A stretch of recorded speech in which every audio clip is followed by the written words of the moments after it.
Buen día a todas y a todos. Estamos muy contentos y todo el equipo está muy contento de haber trabajado en estos 3 episodios de Jueves de la Ciencia por el Mar, junto al Núcleo Milenio Invasal. Hoy en nuestro tercer y último capítulo de Jueves, se nos va mayo, y ya hemos hablado y conversado sobre los ríos, su conexión con el mar, los recursos que entrega la sociedad a través de la pesca artesanal y servicios ecosistémicos, y hasta conocimos cómo se cuentan los peces en un río. Hoy queremos hablar sobre el regreso a casa, cómo esta especie de retorno referido a las formas en que el mar influye en el continente, y para ello queremos invitar a Paulina Bahamonde, que es investigadora de Invasal, a Guido Pavés, que es biólogo marino, y por supuesto a Pablo Savaria, biólogo de Invasal, que nos ha acompañado en todos estos episodios. Bienvenidos a todos, ¿cómo están? Hola Anabel, muchas gracias por la bienvenida. Muy bien por acá. Hola Anabel, hola Pablo, muchas gracias por la invitación. Estamos bien en el sur de Chile y muy contenta de participar en difusión de la ciencia. Hola Anabel, hola Pablo, ¿todo bien por acá? Sí, pues me encuentro en Santiago aquí en cuarentena total, en mi casa. Trabajando desde casa, como dice el hashtag. Trabajando desde casa, sí. Efectivamente, como nos contaba Anabel, este programa en el Mes del Mar tiene el objetivo de comprender el océano más allá de su concepción tradicional. Queremos entenderlo como un ecosistema abierto, interconectado con el continente, con los ríos y por sobre todo con las personas. Queremos destacar estas conexiones y en nuestro primer programa estuvimos hablando sobre la llegada de los ríos al mar, estuvimos hablando de cómo hay especies que migran entre el continente y el océano. La semana pasada hablamos de la fase oceánica y fase costera con nuestros dos invitados que nos hablaron también mucho sobre la productividad y la pesca artesanal. Y esta semana queremos entonces cerrar este ciclo y devolvernos desde el océano al continente y conversar sobre todo de qué es aquello que el mar ofrece al continente. Quiero comenzar haciendo una pregunta muy generalista. Y esa pregunta es, Guido, para ti, ¿qué cosas consideras importantes que conectan al océano con el continente? ¿Qué cosas nos ofrece el océano al continente, los ríos y las personas? El océano nos provee alimento, directamente, alimento, sustenta actividades económicas bastante importantes en la extracción de recursos marinos, como peces o mariscos, que son usados directamente, no sé, para la alimentación o para extraer subproductos que sustentan otras actividades económicas. Para darte un dato, en Chile el desembarque total ya sea de pesca artesanal e industrial sumado a lo que se produce en acuicultura el año 2018 fue de casi 4 millones de toneladas, donde eso está repartido más o menos en porcentaje. El 30% fue pesquería industrial, que son estos grandes barcos que van a extraer recursos. Un 32% pesquería industrial, que es una pesquería más costera, que es desarrollada por botes pequeños.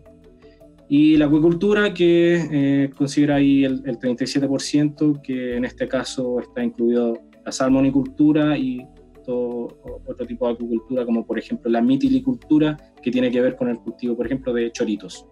Esa cifra que nos das de 4 millones de toneladas es verdaderamente impresionante si consideramos que son 4 millones de toneladas de peces que pasaron desde el mar al continente. Claro, al final es energía que tú estás extrayendo del sistema marino y la estás llevando al sistema terrestre, si lo quieres ver de esa forma. Incluso es poco lo que a ver, como todos sabemos, hay muchas pesquerías que están sobreexplotadas o en plena explotación, o sea, ya están al límite de lo que se puede sacar. Y si uno compara los desembarques históricos, por ejemplo, te puedo dar datos en Perú, que es donde están las mayores pesquerías de anchoveta.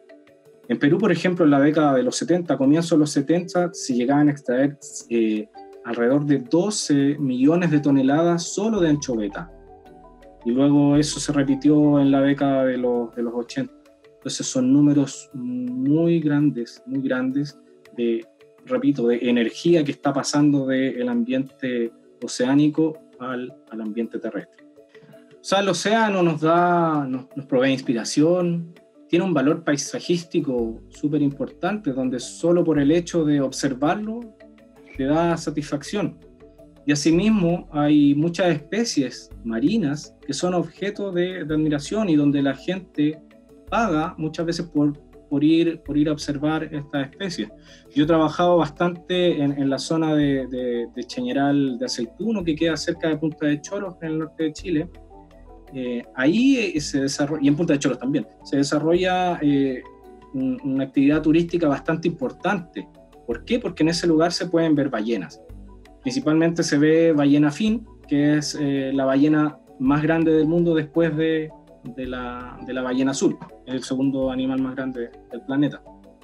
Estos animales llegan todos los veranos a esta zona a alimentarse, y eso hace que llegue mucha gente para querer verlas. O sea, la alegría, el goce que te provoca ver una ballena, y yo lo he visto porque me subí a botes con turistas, es tremendo.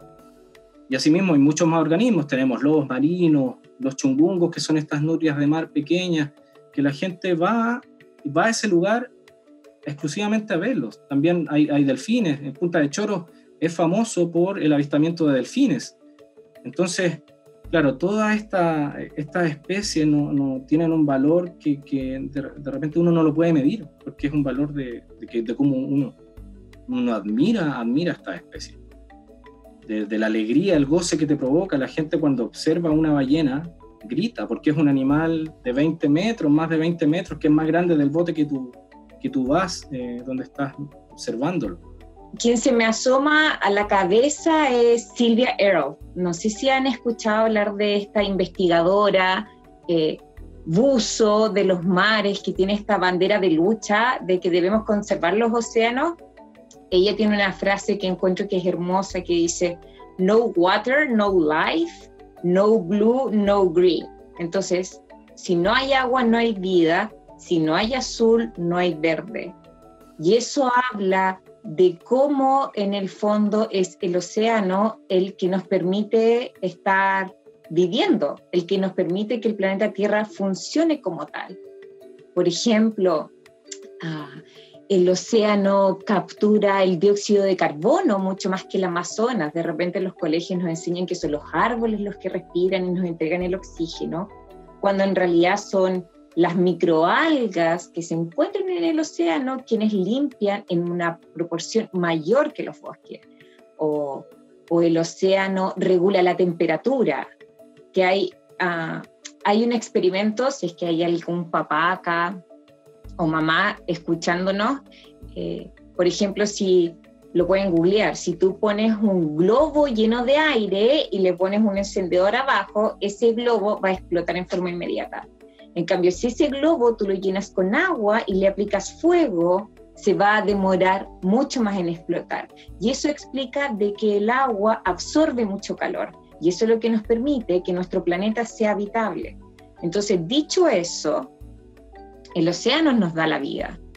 Más allá de que efectivamente es una fuente de proteína, de que efectivamente tiene un valor paisajístico súper importante, el océano es quien ha permitido de que el planeta Tierra sea tal.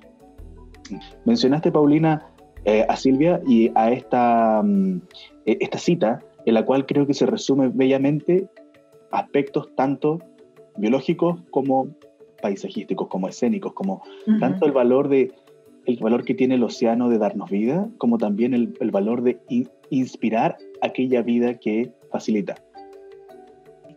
Chile es inmenso. Si consideramos nuestro maritorio, Chile es un país de grandes proporciones y existe mucho valor cultural asociado al mar.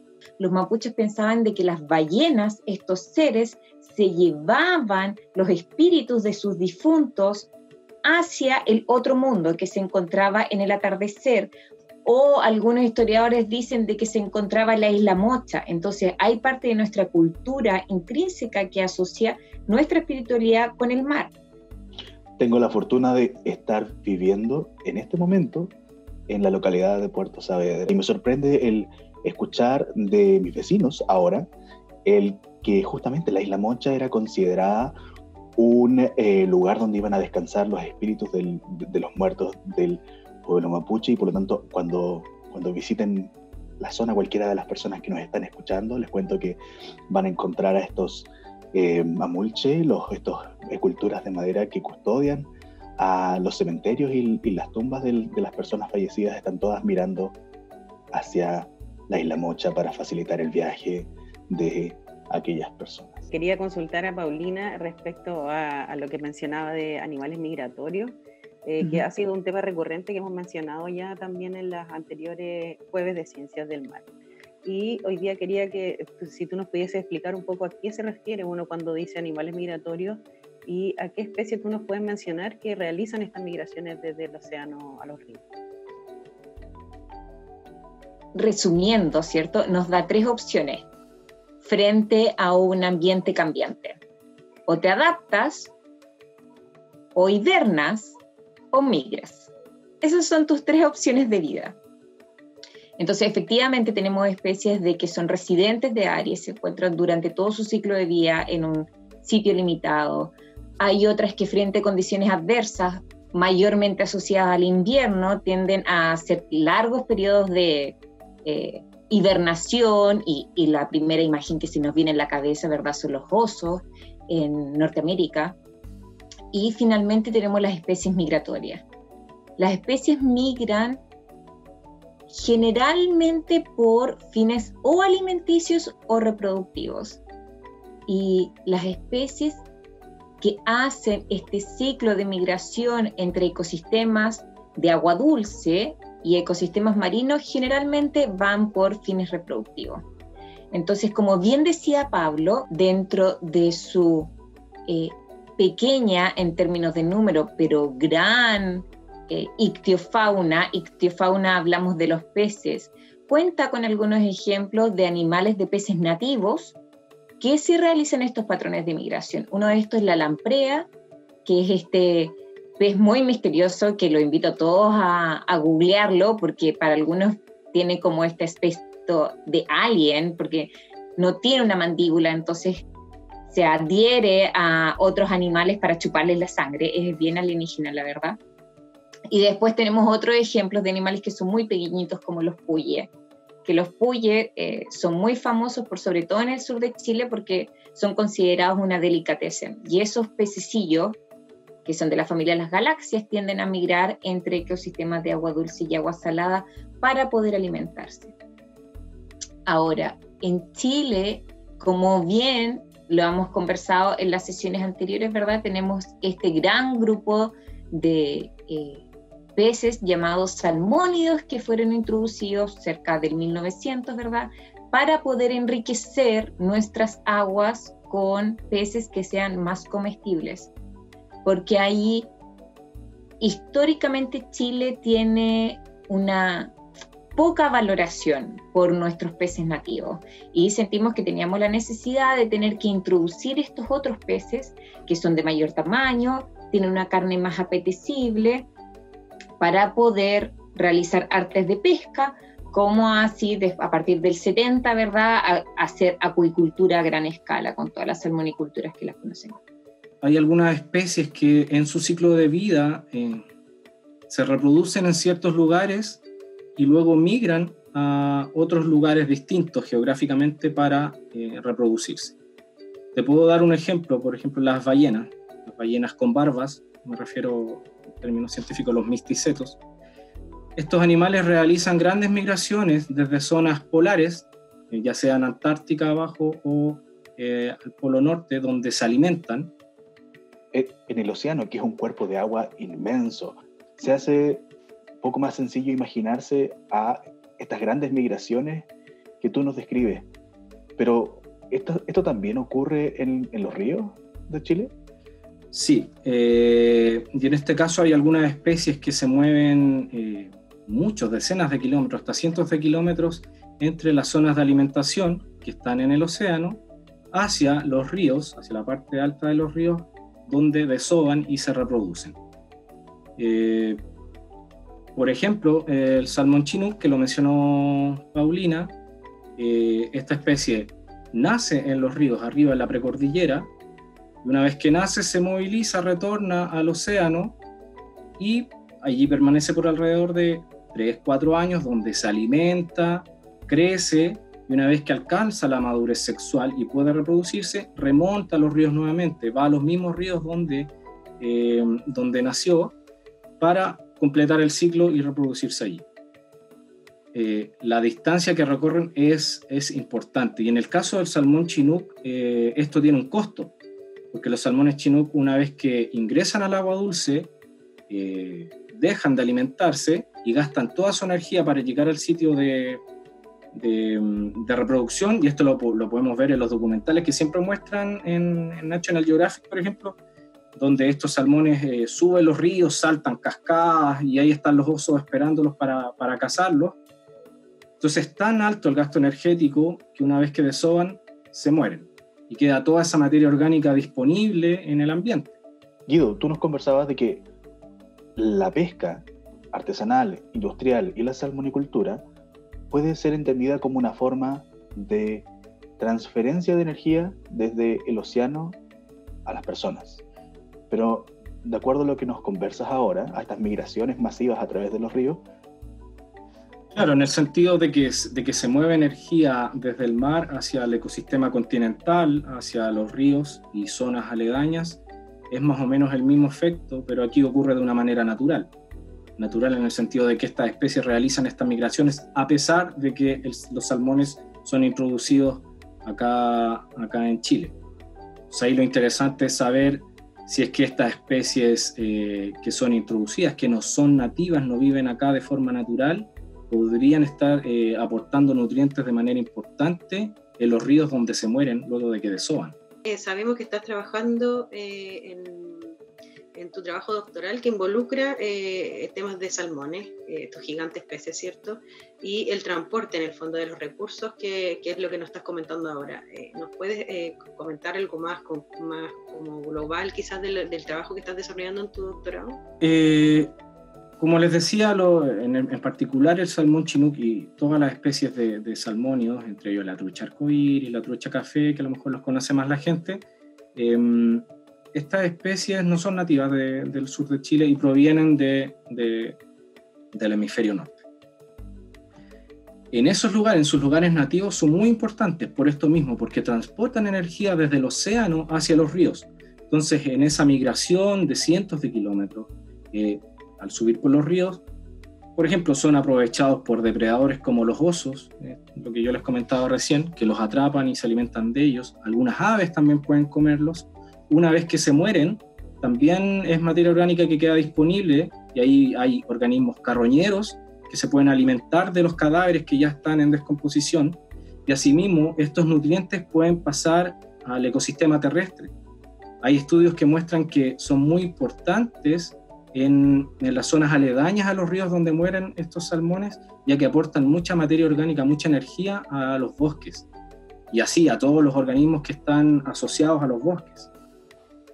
Teniendo en cuenta eso, que son muy importantes en su hábitat nativo, a mí me surgió la pregunta de qué está sucediendo en un hábitat invadido, donde no son nativos. En este caso, en el sur de Chile, esta especie fue introducida a fines de la década de los 70 en Chiloé, porque antiguamente se trató de cultivar esta especie, no en las balsas jaulas, estas balsas donde se cultiva actualmente los salmones, sino que esto se hacía liberando individuos al ambiente. O sea, se liberaban salmones chinook al ambiente, juveniles, y luego se esperaba que desarrollaran su ciclo de vida en el mar, que crecieran y luego se atrapaban. Entonces, después de esas introducciones, esta especie comenzó a expandirse, a expandir su rango de distribución en muchos ríos del sur de Chile. Hoy en día encuentras al salmón chinook como límite norte en el río Imperial, más o menos a la altura de Temuco, y hacia el sur ahora llegan hasta Tierra del Fuego, hasta el extremo sur de Chile. Incluso han dado la vuelta hacia Argentina. O sea, también hay unos ríos en Argentina que tienen salmón chinook, posiblemente que provienen desde Chile.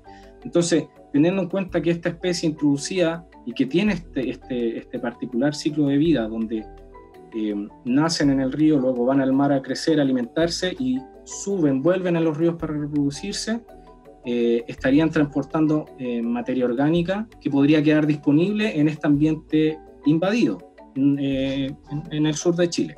La mayoría de la gente, me atrevería a afirmar, que conoce a los salmones a través de la salmonicultura, del cultivo de salmones, y no necesariamente a través de aquellas especies que cumplen todo su ciclo de vida de forma natural, como tú nos contabas, a pesar de haber sido introducidos en Chile y no haber colonizado los ríos de Chile de una forma natural. Entonces, esa idea de que el salmón sea un vehículo de nutrientes y de energía entre el océano y los bosques que puedan estar en la cordillera es una idea tremendamente potente.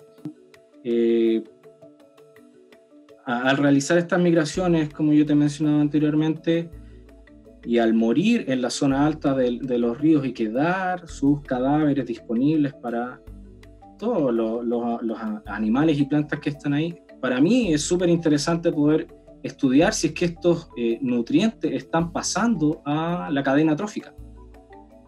Porque están ahí y lo vemos. O sea, yo cuando estuve yendo a terreno, yo estoy trabajando en la zona del lago Ranco, en la región de Los Ríos.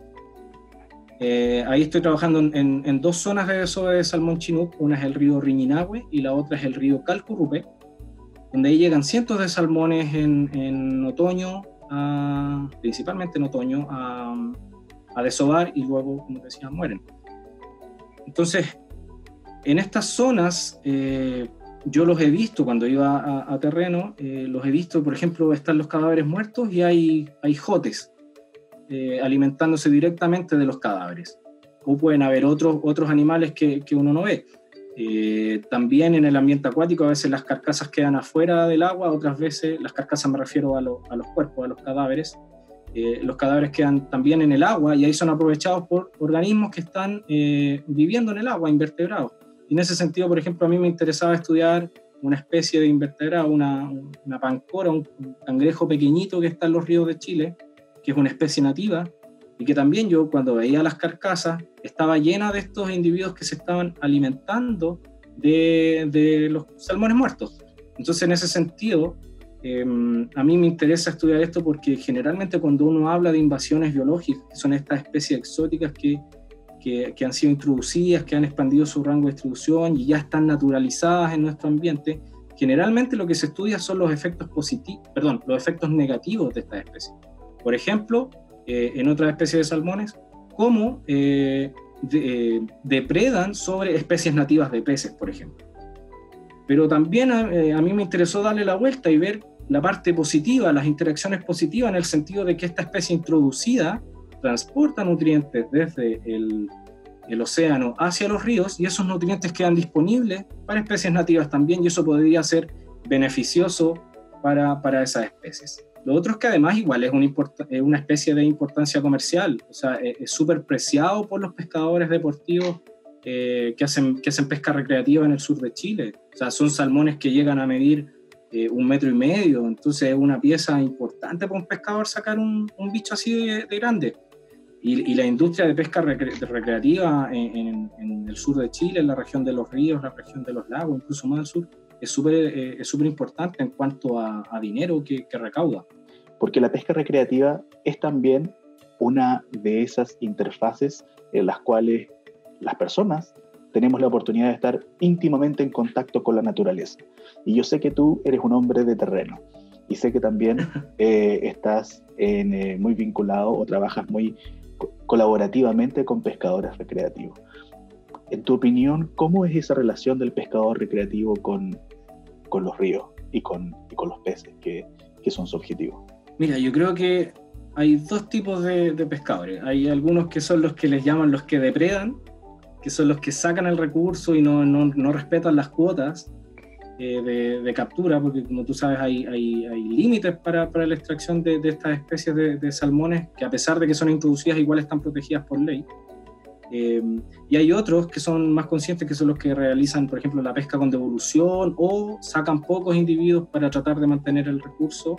Ellos sí protegen y entre ellos mismos muchas veces se avisan si es que hay alguien que está depredando sobre los salmones, porque al final saben que si abusan de extraer el recurso lo van a exterminar al final, o van a reducir mucho su población y después van a empezar a salir a pescar y no van a sacar lo mismo que sacaban antes, y eso pasa, sobre todo yo creo que en la zona central de Chile. Yo salgo a pescar de pequeño con mi padre, desde los 5 años comencé a salir a pescar, y yo me acuerdo que antes cuando íbamos era más fácil poder, sacar trucha arcoíris en los ríos de la región de O'Higgins. Hoy en día es muy difícil, o si es que tú vas, los bichos son chiquititos, son muy pequeños, no ves truchas tan grandes. Entonces, como te decía, yo creo que hay pescadores recreativos que sí cuidan el recurso, están asociados en clubes de pesca deportiva. He tenido la suerte de conocer a algunos de ellos cuando estaban en terreno y están súper ávidos a que uno les entregue información, y sobre todo también información biológica o incluso de identificación de especies. O sea, yo conocí a un pescador en la localidad de Yifena, ahí en el lago Ranco, que me quedaba en sus cabañas y el caballero tenía su bote, salía a pescar y de vez en cuando me enviaba fotos y me decía, mira, saqué este plateado, me decía. Él pensaba que era un salmón cojo, que es una especie que se cultiva acá en Chile.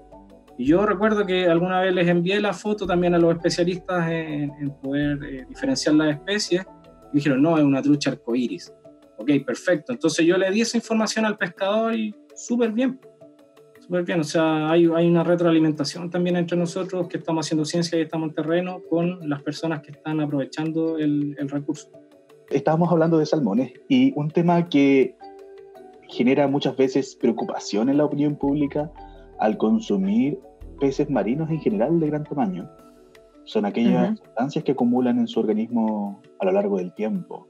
Yo sé que tú nos puedes contar un poquito sobre eso. Se da un cuento bien interesante. El hombre en el tiempo ha creado un conjunto de químicos para ayudar con sus necesidades, pero muchos de estos químicos a largo plazo nos hemos dado cuenta que resultan ser tóxicos, tanto para la salud de la naturaleza como para las personas. Estos químicos se caracterizan por 4 condiciones. Uno es su persistencia. Esto quiere decir que estos compuestos no se degradan ni por acción fotolítica o la del sol, ni las bacterias pueden degradarlo, ni químicamente pueden degradarse. También son liposolubles, es decir, que les gustan mucho las grasas, por lo tanto tienden a acumularse en los tejidos más que ser eliminados, ya sea por orina o por feces. También pueden viajar largas distancias, que es una característica muy particular, porque, por ejemplo, dentro de estos químicos se encuentran un gran número de pesticidas, un gran número de retardantes de llama, otro tanto que son aisladores eléctricos, como los PCB. Estos químicos los hemos encontrado en la Antártica, siendo que nunca han sido utilizados en estas zonas, ¿verdad? Y esto es solo porque ellos pueden viajar largas distancias. La velocidad en la que nosotros creamos este tipo de compuestos es mucho mayor que la velocidad en la que nos damos cuenta de que si terminan siendo no tóxicos para nosotros. Entonces, por ejemplo, la EPA, que es el Environmental Protection Agency de los Estados Unidos, puede sacar como las fichas de toxicidad de estos compuestos de alrededor 20 compuestos al año, y nosotros creamos cientos de compuestos al año. Entonces, claro, son muchas veces productos de origen rutinarios, otros ya están regulados. Existe el convenio Estocolmo, que es un convenio que tiende a evitar el uso y tratar de cuantificar los efectos de estos compuestos. Y también no solo son químicos de origen antropogénico, es decir, humano, sino que también hay algunos metales. Hay algunos metales que también pueden ser tóxicos para nosotros, y la idea es que nosotros, las personas, por producto de la minería o de la combustión de carbono, de la combustión de los hidrocarburos, del petróleo, ¿verdad?, hemos liberado una gran cantidad de metales como el mercurio, que se supone que deberían estar bajo el suelo, y nosotros lo hemos liberado al ambiente. Y resulta que después de la tragedia de Minamata, una pequeña caleta que hay en Japón, descubrimos que el mercurio es muy neurotóxico, interfiere dentro de nuestro sistema nervioso central, hace que nuestras guaguas nazcan enfermas. El mercurio hace que nuestra productividad país baje, porque efectivamente disrupte nuestro sistema neurológico. Dicho esto, en el mar se produce un fenómeno llamado biomagnificación. y es que cuando el pez más grande se va comiendo al pez más chico, la concentración de estos contaminantes aumenta. Y después, un pez más grande todavía se come ya al pez grande, este va a tener mucha más contaminación, ¿verdad? ¿Y quién está arriba? Nosotros, los seres humanos. Por lo tanto, nosotros estamos adquiriendo una gran cantidad de estos compuestos. Entonces, hay una alerta a nivel mundial de que hay algunos productos marinos que tienden a tener más de estos compuestos acumulados que otros. En donde destaca por sobre todo el atún. El atún es muy conocido por el mercurio y también destacan otros como la albacora y en general animales que se encuentran muy alto en la cadena trófica. ¿Existen en Chile estudios de lo que nos estás contando respecto a nuestra propia fauna? El año 2007, yo estaba en mi tesis de pregrado y me encontré con esta información de que estas mismas especies que son migratorias, por su patrón de migración, tienden a ser vectores de contaminación. En este caso, el salmón, como se alimenta en el mar y adquiere mucha energía y mucha grasa y muchos contaminantes, una vez que retorna al río para desovar, lleva como una flecha todos estos productos de contaminación. Entonces yo mi tesis de pregrado la hice en Patagonia el año 2007, en donde vi las concentraciones de estos elementos en salmones chinos. Y efectivamente logramos cuantificar los PCBs, que son los bifenilos policlorados, que son, los papás se van a acordar, no sé si recuerdan que antiguamente los postes de luz tenían unas cajas enormes, que eran los transformadores y que aislaban la electricidad. Esas cajas eran 100% PCB. Y después que descubrimos lo malo que son los PCB, decidieron, mejor saquemos estas cajas de acá porque pueden ser muy malos para la salud pública. También tenemos los PVDs, que son los polibromados, que son retardantes de llama, que usamos en la ropa, en nuestros muebles. Bueno, los salmones están llenos. No a concentraciones que estén por sobre la recomendación de alimentación, pero sí tienen una concentración importante. Entonces eso nos ha llevado ahora a estudiar peces que son muy importantes para la pesquería.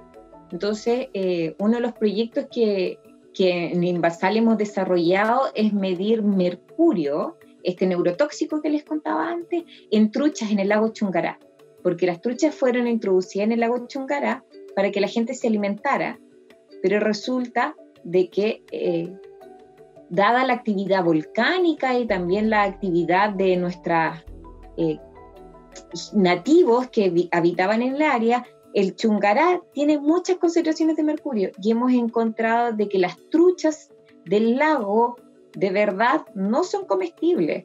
Nuestros análisis indican que no deberíamos comer truchas de más allá de 22 centímetros y medio de largo, porque si la recomendación de Canadá son 500 nanogramos por kilogramo de mercurio para poder consumir en tejido de pez, las truchas del lago tienen 2000. Entonces, de verdad, estamos con unas concentraciones muy elevadas.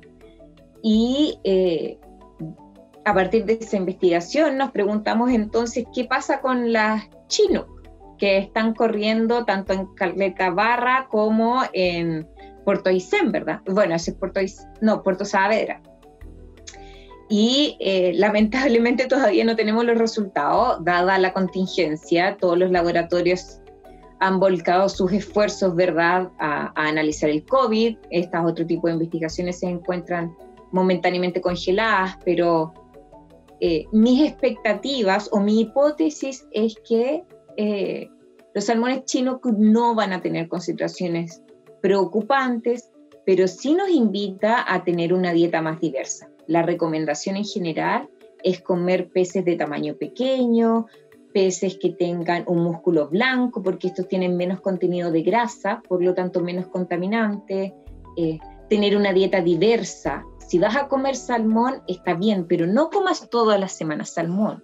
Trata de comer otro tipo de proteína. De esa forma podemos comenzar a disminuir el riesgo de poder estar consumiendo este tipo de contaminantes por esta dieta. Paulina, todo lo que nos cuentas pareciera de una tremenda relevancia para la salud pública, para las personas que se alimentan de aquello que las cabletas pueden proveer, tanto a nivel de pesca artesanal como pesca industrial. Sí, y efectivamente en Chile lamentablemente la trazabilidad de nuestros productos marinos es muy pobre y yo creo que es un tema en donde estamos en deuda.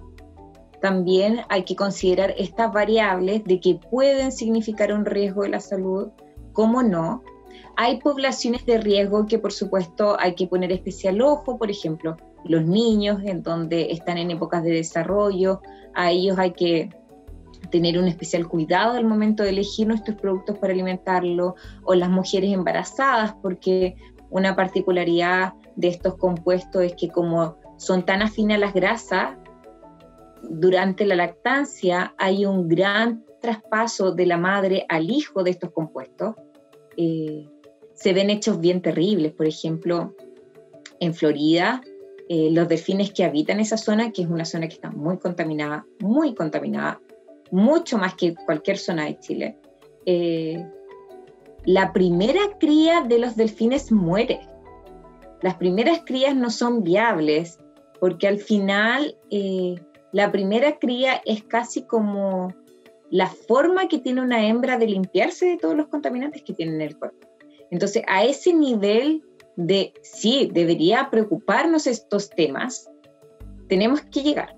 Entonces, son temas que hay que abordar. No es tendiendo a alarmar, porque en general Chile es un país muy limpio, pero sí deberíamos comenzar a mirar estos ítems al momento de tomar decisiones y al momento de recomendar cómo alimentarnos. Ahora, estamos cerrando el programa del día de hoy y antes de cerrar nuestro ciclo de entrevistas en conmemoración al Mes del Mar, me gustaría conocer la opinión de ustedes dos, Guido, Paulina. Quiero preguntarles, ¿cómo podemos mejorar nuestra relación con nuestros ecosistemas acuáticos, tanto continentales como lagos, ríos, humedales, como los ecosistemas costeros y marinos? Creo que el primer paso es conocer.